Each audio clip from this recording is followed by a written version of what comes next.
Hitchcock గారి గురించి నేను ఒక్క వ్యాసం రాశాను, టోపాజ్ సినిమా గురించి రాశాను. అది మీరు ఎలాగో చదువుతారు, దాని గురించి మాట్లాడట్లేదు. హిచ్కాక్ గారి గురించి ఇప్పుడు వీళ్ళంతా చెప్పిన దానికంటే నేను గొప్పగా ఏమీ చెప్పలేను. బట్ రెండు విషయాలు చెప్తాను.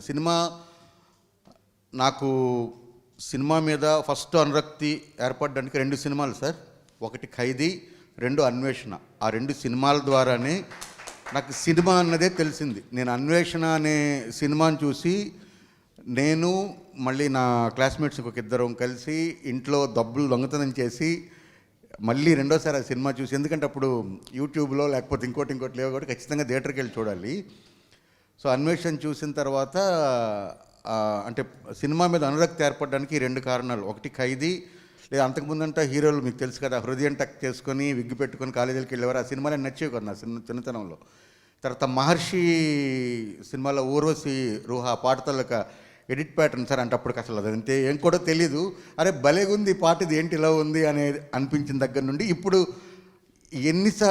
ఎన్ని షాట్లు ఆయన తీశారు. ఒక కన్నుని, లేకపోతే అంటే మామూలుగా ఆ సినిమాలో మీరు ఒక హీరోయిన్ కన్నుని ఎన్నిసార్లు చూసి అది అనుకరించడానికి ట్రై చేశాను సార్. పలాసలో బడ్జెట్ ప్రాబ్లం వల్ల తీయలేకపోయాను. ఒక పాటలోనే అలాగ హీరోయిన్ చూపిద్దాం అనుకున్నాను. బట్ అలాంటి వ్యక్తుల మధ్య అంటే నేను సినిమా అన్నదే తలుచుకోని టైంలో మీరంతా మహానుభావులు సార్. మీరంతా రాసిన ఆ పుస్తకంలో నేను ఒక వ్యాసం రాశాను ఈరోజు. ఇక్కడ ఉన్న వాళ్ళందరూ డైరెక్టర్లు అయ్యేటప్పుడు అసలు నేను డైరెక్టరే కాదు, నేను కథలు రాసుకుంటూ ఏదో ట్రావెల్ ఏజెంట్ నడుపుకుంటూ ఉండేవాడిని. వాళ్ళందరి మధ్య నాకు చోటు దక్కడం. పులగం చిన్నారాయణ గారు నాకు ఖదీర్ బాబు గారి ద్వారా పరిచయం, రెంటాల జయదేవ్ గారు నాకు రైటర్స్ మీట్లో పరిచయం. అంటే అంతా సాక్షి ఈ సాహిత్యం అటువైపు వెళ్తున్నప్పుడు పరిచయం. అక్కడ నుండి నేను వాళ్ళ వేసిన పుస్తకంలో నాకు ఆ చోటు లభించడం అనేది చాలా అదృష్టంగా భావిస్తున్నాను. మీతో పాటు ఇందులో నేను వ్యాసం రాశానన్నది చాలా గర్వంగా చెప్పుకుంటున్నాను సార్. చాలా గర్వంగా ఉంది. అంటే ఒక అబ్బురుపడి చూసిన ఒక సినిమా తాలూకా డైరెక్టర్ మాకందరికీ సార్, ఇక్కడ ఎవరైనా సరే మిమ్మల్ని పొగడారంటే వాళ్ళు ఎవరు మీకు ముఖస్థుతి కోసం పొగడవలసిందే సరే. That is true. ఇప్పుడు హరీష్ గారినో లేకపోతే ఇంద్రగంటి మోహన్ కృష్ణ గారినో మేము ఇప్పుడు పొద్దున్న ఇస్తే కలవాలి కాబట్టి 4 మాటలు ఎక్కువ మాట్లాడుకుంటామేమో తప్ప సార్,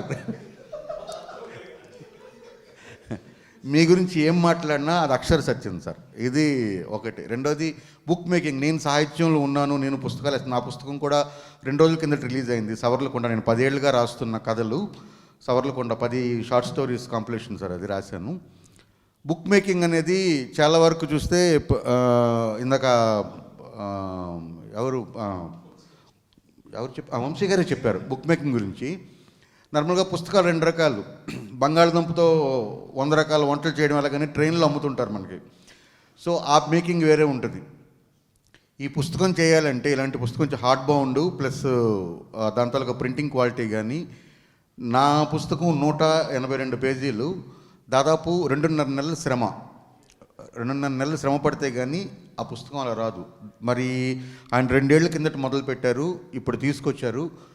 చాలా గొప్ప ప్రింటింగ్ క్వాలిటీతో, చాలా మంచి క్వాలిటీతో చాలా మంచి పుస్తకాన్ని తీసుకొచ్చారు. సినిమా వాళ్ళు అంటే నేను పులగం గారి కిందాక నా పుస్తకాన్ని రాస్తూ అంటే ఆయనకి ఇస్తూ ఒకటే రాశాను. ఇక్కడ వేరే సినీ జర్నలిస్టులు ఉన్నారు, వాళ్ళు అఫెండ్ అయినా కూడా నేనేం చేయలేను, నిజంగా నాకు అనిపించింది రాశాను.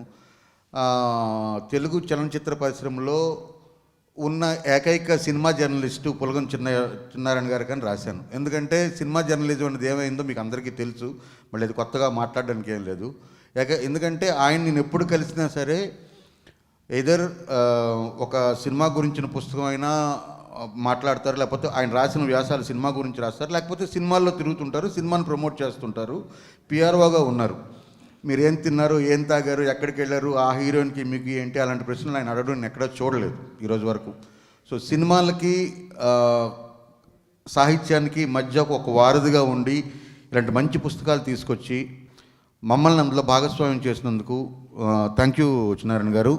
సార్ రవి గారు, థ్యాంక్ యూ వెరీ మచ్. నాకు మీరు తెలీదు, but first time meeting. Yes sir.